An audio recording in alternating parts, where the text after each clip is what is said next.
आजपासून शेतकऱ्यासाठी एक अंदाज देणार आहे, पण याच्यामध्ये दोन आहेत, एक आनंदाची बातमी आणि एक चिंतेची बातमी. कारण की चिंता कशामुळं की राज्यात काही काही भागामध्ये अतिवृष्टी होणार आहे म्हणून ते चिंतेची बातमी, आणि आनंदाची बातमी कशामुळं की आतापर्यंत काही भाग पावसापासून पाऊसच पडलेला नाही, त्या भागात पाऊस पडणार आहे.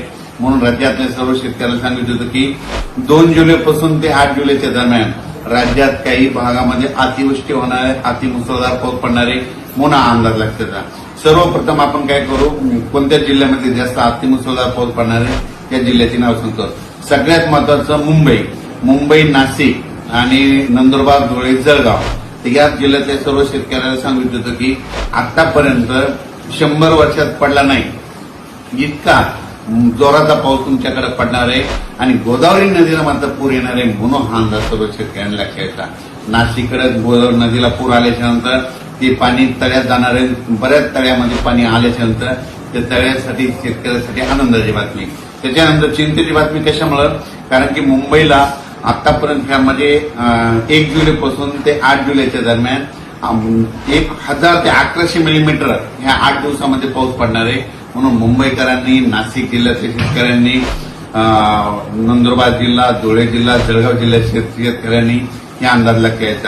मग सांगायचं झालं तर मुंबई, त्याच्यानंतर संगमनेर, अकोले, अहिल्यानगर जिल्ह्यात देखील चांगला जोराचा पाऊस पडणार आहे म्हणून हा अंदाज लक्षात. त्याच्यानंतर राज्यामध्ये परत आणखी मुसळधार पाऊस कोणत्या भागाकडे जाणार आहे तर जळगाव जिल्हा झालं, बुलढाणा जिल्हा झालं, जालना जिल्हा झालं, संभाजीनगर जिल्हा झालं, अमरावती, अकोला, बुलढाणा ह्या परिसरात काय होणार आहे की मध्य प्रदेशकडे पाऊस जास्त पडत असल्यामुळे ते मध्य प्रदेशच्या बाजूचे जिल्हे म्हणून त्यांच्याकडे मुसळधार पाऊस पडणार आहे. अमरावती, अकोला, बुलढाणा, जळगाव, संभाजीनगर, जालना जिल्हा, धुळे जिल्हा, नंदुरबार जिल्हा, नाशिक जिल्हा, संगमनेर, अकोले आणि मुंबई, नाशिक मध्ये खूप पाऊस पडणार आहे म्हणून या अंदाज शेतकऱ्यांना लक्षात. पण उर्वरित राज्यात मात्र काही भागात जोरदार, कुठं रिमझिम, कुठं पेंडवलता असा पाऊस पडणार आहे म्हणून हा अंदाज लक्षात येतात. म्हणजे 2 जुलैपासून ते 8 जुलैच्या दरम्यान राज्यात ठिकठिकाणी पाऊस पडणार आहे. जे भाग वंचित राहिले त्या भागात देखील पाऊस पडणार आहे. मराठवाड्यात देखील मग लातूर जिल्हा झालं, परभणी जिल्हा झालं, जालना जिल्हा झालं, हिंगोली जिल्हा झालं, बीड जिल्हा झालं, धाराशिव जिल्हा झालं, संभाजीनगर जिल्हा झालं, या भागात देखील काय होणार आहे 2 ते 8 मध्ये जोराचा पाऊस पडणार आहे.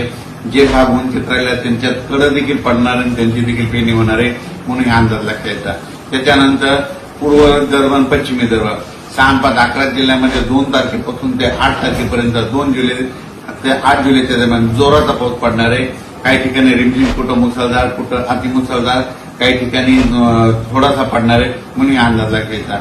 म्हणजे विदर्भामध्ये देखील सगळीकडे कोणताच भाग सुटणार नाही म्हणून हे अंदाज लक्षात येतात.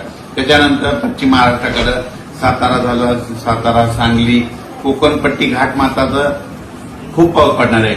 म्हणजे सातारा म्हणजे रायगड पासून, रत्नागिरीपासून ते डायरेक्ट मुंबईपर्यंत ते कोकणपट्टीमध्ये मुसळधार, अतिमुसळधार, अतिवृष्टीचा पाऊस पडणार आहे म्हणून कोकणपट्टी घाटमाथ्याच्या परिसराने अंदाज लक्षात येतात.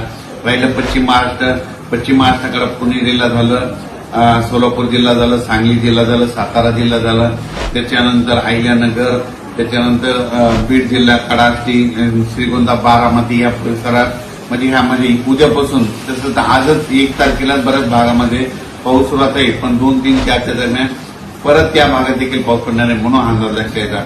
पण राज्यात मात्र सगळ्यात जास्त पाऊस उत्तर महाराष्ट्र म्हणजे मुंबई, नाशिक, नंदुरबार, धुळे, जळगाव, अहिल्यानगर, संभाजीनगर, जळगाव जिल्हा, बुलढाणा जिल्हा, जालना जिल्हा, अमरावती, अकोला, अकोट या परिसरात मात्र पाऊस चांगला धुमाकूळ घालणार आहे म्हणून हे अंदाज लक्षात घ्यायचा.